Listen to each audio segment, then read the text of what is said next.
always shop. I can't stress that enough. I shop my clients that have Part D coverage. I shop every year, so it's like an accountant during tax season, because I'm constantly reviewing and looking at what they've got. Because yes.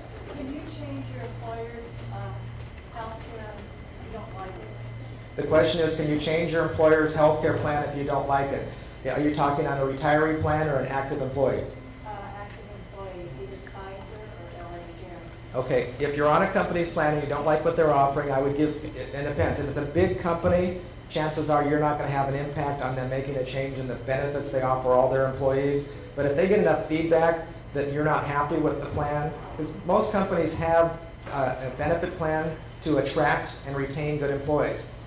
If employees aren't happy with the plan, then it's not doing its job, and they're spending a lot of money for something that's not making people happy. So I would encourage you to give feedback to your employer, and going forward, there's going to be more and more choices. Within. You can't get out of it because you can't have, like I can't get a Plan C if I have Kaiser, and I can't get out of my LA Care with the Okay, I think your question you need to pose to me more specifically, because I don't think it's going to be of general interest to the rest of the group. So see me after this meeting? Okay. So in general, though, if you have a retiree plan, it's generally more cost effective than other options. But I also have run into people where it's not the case. Last year I had someone that was an employee of a company. She was paying $400 a month for an HMO plan. That was half of the share for the group plan.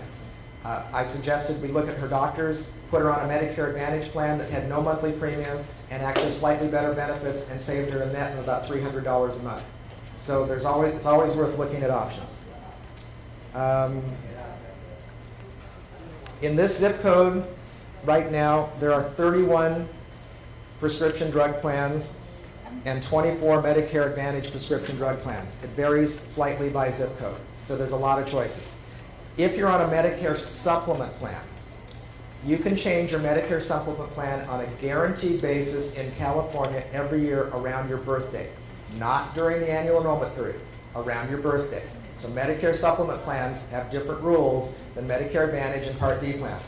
This is where I get a great feeling of job security, because I'm now seeing everyone's eyes glaze over with the information I've sent out, and I feel that I'm great at being able to make people understand what their options are. The most important thing I can tell you is review your annual notice of change and check your plans, review your drugs. If you are low income, or know someone, you ever hear someone say, okay, I hit the donut hole, so I'm quitting my prescription because I can't afford it. Oh, no. There's a good chance that person might be eligible for a low income subsidy. It's a more generous threshold than Medi-Cal, and it will help them pay for their prescription drugs. So if you ever hear anyone say that, recommend that they investigate whether they can get low income subsidy. In your packet, one of the sheets is saving money on Part D. And the number one item on that is look at the low-income subsidy, gives you a phone number, and gives you a web address to look it up to try to see if they can qualify for that.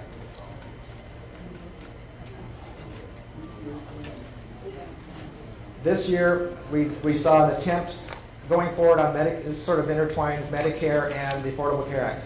This year, we saw an attempt to cut back the funding for Medicare Advantage plans. And they changed it. Instead, they actually increased the funding. Next year, there's new taxes that are going to hit all insurance companies. And they're also looking at decreasing funding for Medicare Advantage plans. You're going to hear a lot more about star ratings. Star ratings are the government's way of evaluating Medicare Advantage plans and Part D plans. And if a plan has a 5-star rating, which is the highest rating, they actually get more money from the federal government to administer that plan. Less, and also if a plan has below 3 stars, they're going to appear everywhere